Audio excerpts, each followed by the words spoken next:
Charles is not the pushover that the press seems to think he is and that they're trying to present him as being.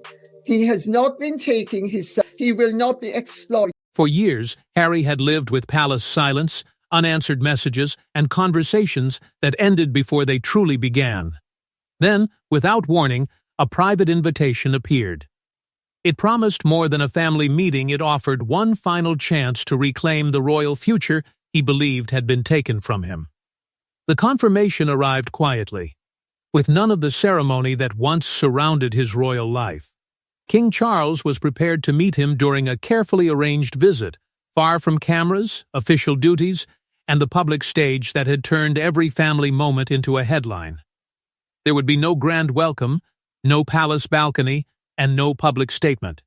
Just a room, a limited amount of time, and a conversation years overdue. To Harry, however, it was never going to be only a conversation. The invitation felt like a door opening after years of being left outside.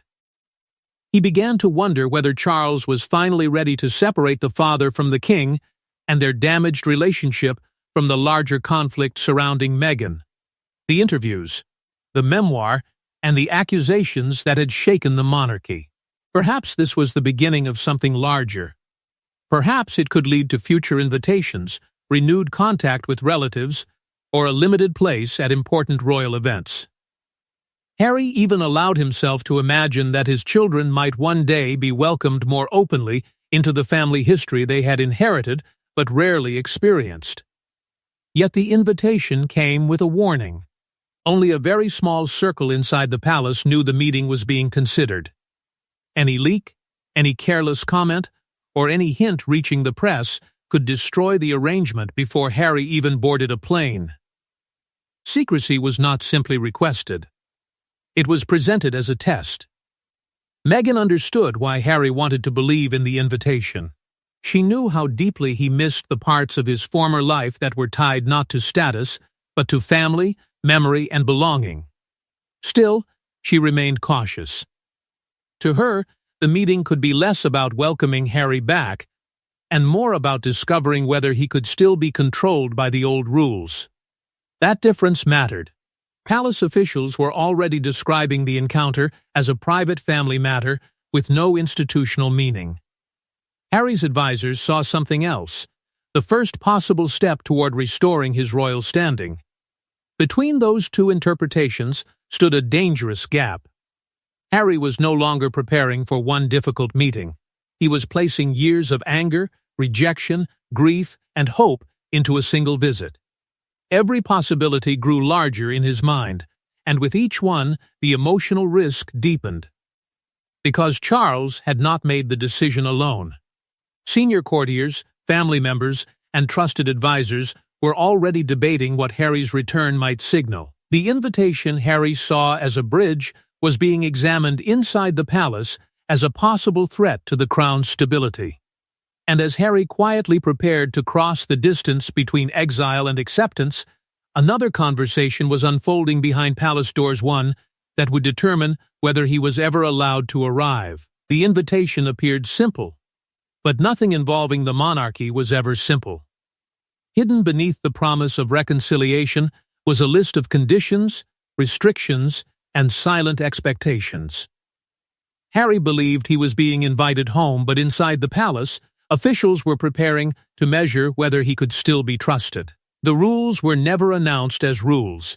They arrived through careful phrases, private messages, and warnings that sounded polite until their full meaning became clear.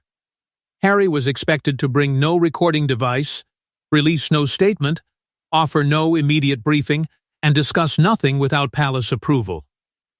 The meeting could happen only if the palace controlled not just the room, but everything said after he left it. Then came the most personal condition. Harry was expected to arrive alone. Meghan was not officially forbidden from attending. No one wanted language that blunt to exist in writing. Instead, senior advisors described her presence as unhelpful, warning that it could turn a private family exchange into an international spectacle. The wording was diplomatic. The message was not. For Harry, Going without his wife carried its own danger. It could look like surrender, as though access to his father required him to distance himself from the woman who had stood beside him through the fallout. Yet refusing to go alone might destroy the first opening Charles had offered in years. The invitation was beginning to feel less like reconciliation and more like a loyalty test. Inside the palace, fear was driving every restriction. Officials believed one private conversation could later reappear in a memoir, documentary, interview, podcast, or carefully shaped public statement. Charles wanted to speak to his son, but he was repeatedly warned that even a warm photograph could be treated as forgiveness, reinstatement, or a dramatic retreat by the crown. The royal household divided. Some advisors argued that a controlled meeting could lower tensions and stop the family conflict from growing more poisonous. Others believed Harry's return, even briefly, would reward years of criticism and reopen questions the monarchy had worked hard to contain. William's concern went beyond anger. He feared that one emotional meeting could create expectations of restored duties, influence over family decisions, or renewed access to sensitive royal matters. Meghan saw something even darker. She suspected the palace wanted Harry separated from her emotionally, offering him a path back only if he accepted a version of the past in which she carried the blame. A sealed briefing was prepared for Charles. It warned of headlines, public sympathy, security disputes, titles, inheritance, and the future position of the Sussex children. But buried beneath those concerns was one final condition, more important than all the others. Harry had not yet been told what it was. But while Harry debated what he was willing to sacrifice for one meeting, the palace was preparing a demand that would force him to choose between protecting his marriage and preserving his last royal hope. Days before the journey, the true price of the meeting finally emerged. Harry would not be asked to apologize publicly or abandon Meghan outright. The demand was quieter and far more dangerous. To enter the room with Charles, he would first have to surrender control of what happened afterward. The palace wanted a written assurance. No detail from the meeting could be shared, directly or indirectly, unless the king gave permission. No interview reference. No private briefing. No carefully chosen sentence that might reveal what had been discussed. Harry was being asked to enter the room, speak openly, and then surrender ownership of his own experience. The condition struck at an old wound. In Harry's mind, the palace had spent years benefiting from anonymous briefings and selective leaks, while demanding silence from those left to absorb the damage. If he signed, he feared he would be trapped. Palace sources could shape the story afterward, while he remained unable to challenge even the most distorted version. Meghan immediately understood the danger. She warned that every word Harry spoke could be remembered, interpreted, and later weaponized by people who would never attach their names to the account. The meeting might be private, but the machinery surrounding it was not. Harry offered a counterproposal. Both sides would remain silent. Neither Sussex representatives nor royal officials would privately guide the media. Confidentiality, he argued, had to protect everyone equally. The palace refused. Officials claimed internal communication could not be restricted by Harry's terms. That answer confirmed his fear. Silence was being demanded from him, not shared with him. Then a second expectation emerged. Harry must not use the meeting to discuss a formal royal role, security, financial support, access to a residence, or greater public recognition for his children. The palace wanted a personal conversation stripped of every consequence that might make it meaningful.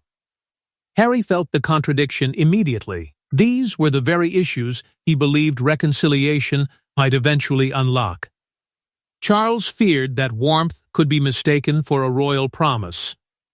Harry feared warmth would be offered instead of responsibility. Courtiers were also thinking beyond the meeting. Renewed closeness could reopen questions about family property, ceremonial privilege, inheritance, and Harry's position once William became king. What Harry viewed as belonging, the institution viewed as precedent. Still, he agreed to most of the restrictions. He told himself trust had to begin somewhere. First, he would enter the room. The larger battles could come later.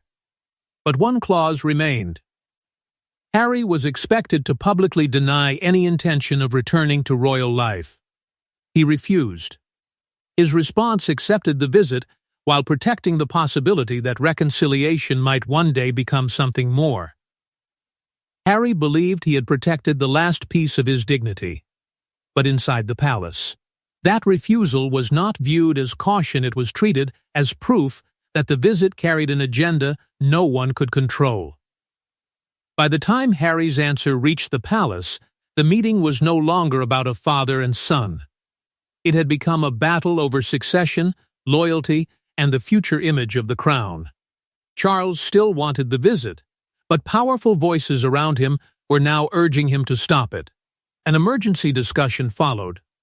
Senior palace figures focused on the one clause Harry had refused to accept, the demand that he publicly deny any intention of returning to royal life. To them, his refusal suggested that the proposed meeting carried ambitions far beyond private reconciliation. They feared Harry did not simply want access to his father. He wanted a door left open. The household quickly divided into two camps. One side argued that Charles had to act before time, age, and uncertainty made another opportunity impossible. A king could defend the crown, they insisted, without abandoning the responsibilities of a father. The opposing side saw danger in that emotion. Charles was not entering the room as a private man. Every gesture would carry royal meaning. Even if Harry respected the confidentiality agreement, advisors warned that the meeting itself could create pressure for a wider return. He would not need to reveal what Charles had said. A single confirmation that they had met could generate sympathy, raise expectations, and force the palace to explain why reconciliation stopped at one private conversation. William's concern ran deeper. Any renewed role for Harry could disturb the structure being built around the next reign. Old wounds would reopen. Private loyalties could shift. Questions about influence, access, and future duties would return before the family had resolved the damage already between them. Charles became increasingly isolated. If he met Harry, critics inside the institution might call him weak. If he cancelled, the outside world might see a father choosing the crown over his son yet again. There was no safe decision, only different forms of loss. Then the schedule changed. The long private meeting Harry had expected was shortened, moved, and squeezed between official obligations. His advisors noticed immediately, but they treated the shift as palace caution rather than a warning that the invitation itself was collapsing. Meghan was less convinced. She urged Harry to demand clear confirmation before making the journey. Harry resisted. He feared that asking too many questions would give palace officials the excuse they needed to withdraw everything. Shortly before final arrangements were expected, a confidential briefing reached Charles. It claimed unnamed Sussex contacts had already discussed how the visit might improve Harry's public position. No one could establish whether the information was accurate, exaggerated, or planted by someone determined to prevent the meeting. For Charles, the damage was immediate. He began asking whether any private exchange could truly remain private. Reconciliation was now competing with the fear that the palace would lose control of the story the moment Harry arrived. The king requested every document, message, condition, and risk assessment connected to the visit. The invitation was no longer approved. It was under review. Then, only hours before Harry expected the final travel arrangements, Charles made a decision that transformed a fragile family, opening into the most devastating royal rejection Harry had faced since leaving Britain. The cancellation arrived without warmth, negotiation, or a promise of another date. In a few carefully chosen lines, the visit disappeared. But Harry immediately understood that far more had been cancelled than a meeting. His imagined path back to the monarchy had been closed before he could step through it. Charles had made his decision. After reviewing the conditions, private correspondence, and warnings surrounding the proposed encounter, he concluded that the trust required for such a meeting did not exist. The message delivered that verdict in respectful language, but there was no fatherly softness beneath it. Scheduling pressures were mentioned. Security complications were raised. The risk of further public misunderstanding was presented as unavoidable. Yet one detail made the meaning impossible to ignore. There was no replacement date. What might have been called a postponement now felt like an indefinite rejection. Harry read the message once, then again, searching for some hidden assurance that the door remained open. Instead, his attention fixed on a devastating phrase: "Contact might resume when circumstances are more appropriate." But who would decide when that moment arrived? Not Harry.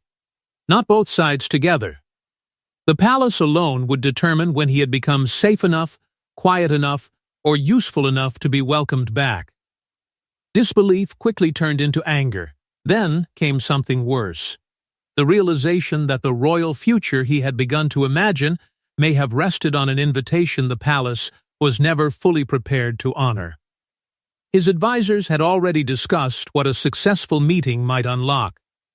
Further family contact, carefully managed public appearances, renewed security talks, and perhaps a limited place at major royal occasions.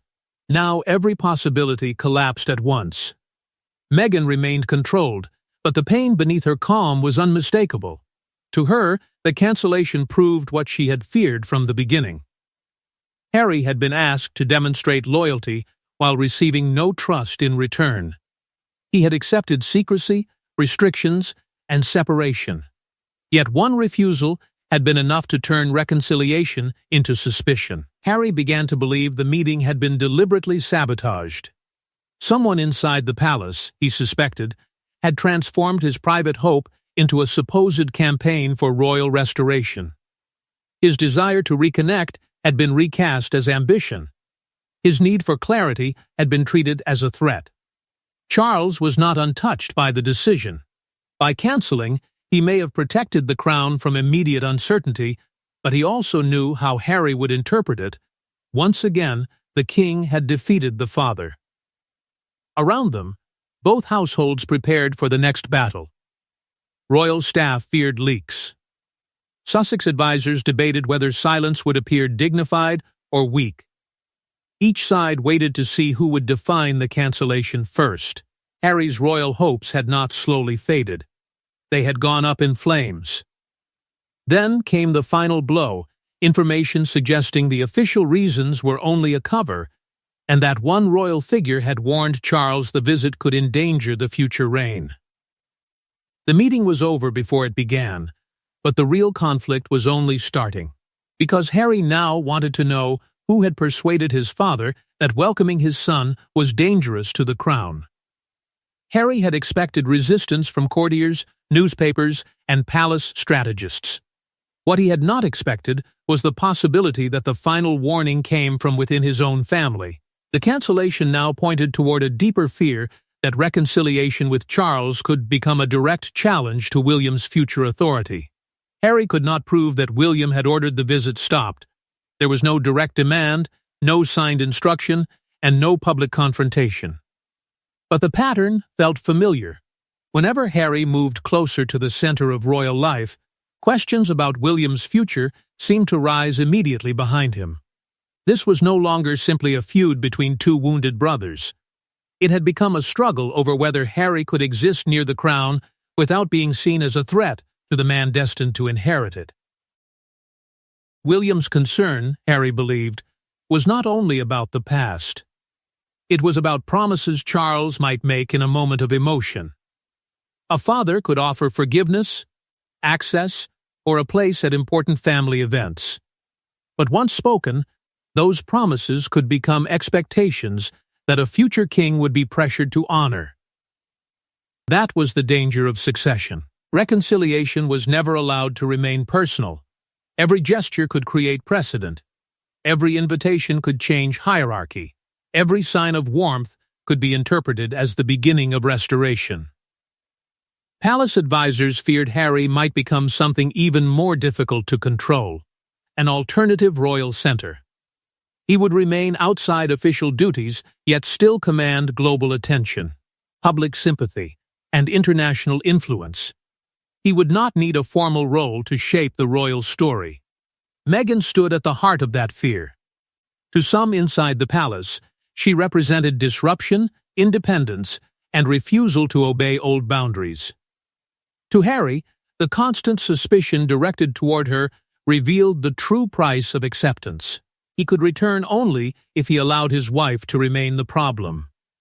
The brothers already carried years of unfinished anger, arguments over security, public statements, private briefings, inherited responsibilities, and who had been expected to stay silent for the monarchy's survival. Harry began to believe William preferred permanent distance, because a real reconciliation would force the family to confront those buried conflicts.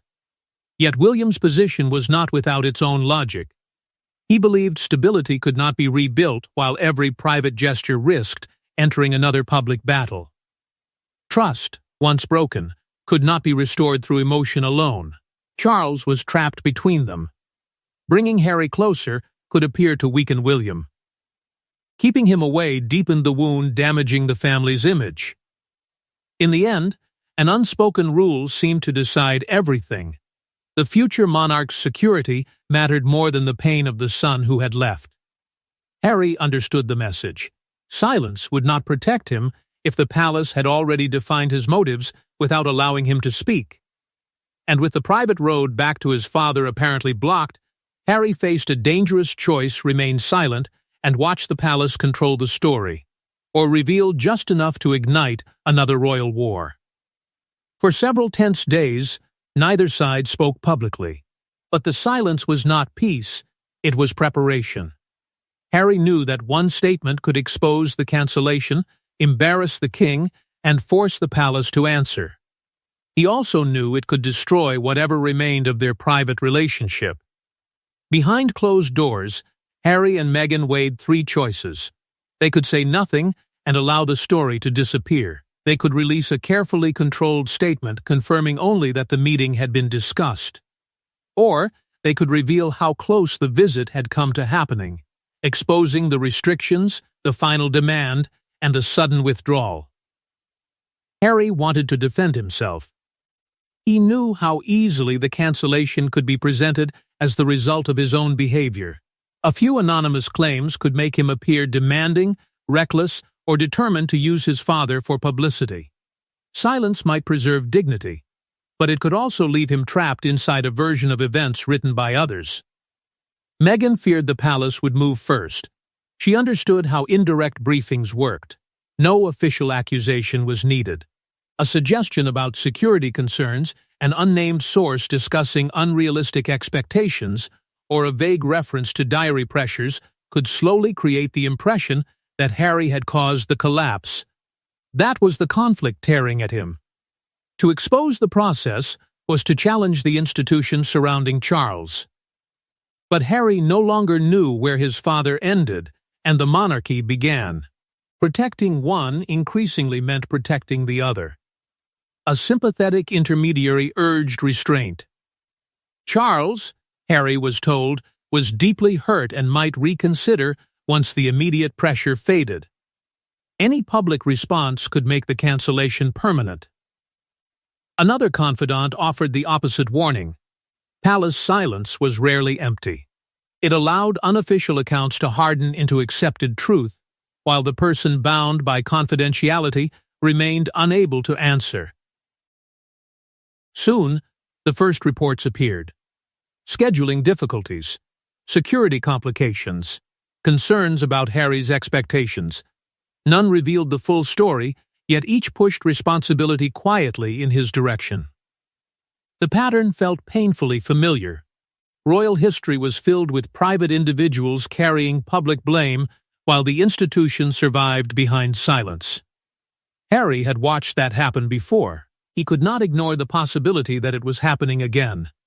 His proposed countermove was narrow but explosive, confirmed that a private meeting had been arranged and cancelled, while refusing to disclose anything confidential. It would expose the cancellation without breaking the promise surrounding the conversation itself. Then Meghan asked the question he had been avoiding. Did he still want reconciliation with his father? Or did he now simply want the world to understand why it had failed? Before Harry could answer, a private message arrived from Charles. It contained no apology and no new date. Only a warning: public action would carry permanent consequences. Harry delayed the statement. Charles's warning did not restore the visit, but it revealed the true stakes. Harry was no longer fighting for a meeting, he was deciding whether any relationship with the monarchy could survive complete honesty.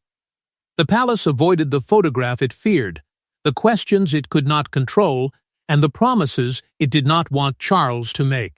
Yet behind that apparent victory, something far more valuable was lost. The monarchy protected its boundaries, but a father and son were left farther apart than before. For Harry, the cancelled visit had never represented only one conversation. It had carried the hope that private reconciliation might slowly change his public relationship with the royal family. He had imagined that trust could be rebuilt in stages, beginning with Charles and eventually reaching the institution that had once defined every part of his life. That belief was now broken. Harry could no longer assume that access to his father would lead to recognition, protection, or a restored place within royal life. Affection and acceptance had been separated. The palace might permit private emotion, but only when it created no public consequence and challenged no established boundary. In immediate terms, the institution had achieved exactly what it wanted. There was no uncontrolled meeting, no disputed photograph, and no wave of speculation about Harry's return. William's future authority remained untouched. The royal structure stood firm, but the personal cost was impossible to hide. Charles had defended the crown while strengthening the painful belief that royal duty would always defeat family intimacy. Once again, the institution had survived by asking those inside it to carry the damage privately. Meghan reached a harder conclusion. Harry could not continue measuring his worth through invitations that palace pressure could erase. Each opening offered hope, but each condition reminded him that belonging could still be withdrawn the moment it became inconvenient. The deepest pain concerned his children. They remained connected to royal history by blood, yet increasingly separated from its living traditions. Inheritance was no longer about money, residences, or titles. It was about family stories, private rituals, shared memory, and the emotional legacy Harry had once expected to pass down. William's position appeared protected, but his victory was uneasy. The line of succession faced no immediate disruption, yet the conflict with Harry remained unresolved, a shadow that could follow the monarchy into the next reign. Charles, too, might one day question the decision. Time does not preserve every opportunity. Health, distance, and unexpected events can close doors that pride assumes will remain available forever. The mysterious briefing that changed the king's mind was never fully explained. It may have been accurate, exaggerated, manipulated, or misunderstood. Its origin remained hidden, but its consequences did not. Harry chose not to reveal everything. His silence was no longer obedience. It was recognition. The door might open again, but never on equal terms. His royal hopes went up in flames, not because he stopped caring, but because he finally understood that the monarchy would welcome him back only after removing everything that made returning meaningful. And somewhere behind the palace walls, the room prepared for Harry's visit remained empty, a silent reminder that the monarchy had prevented one difficult conversation, only to create a wound that could shape the crown for generations.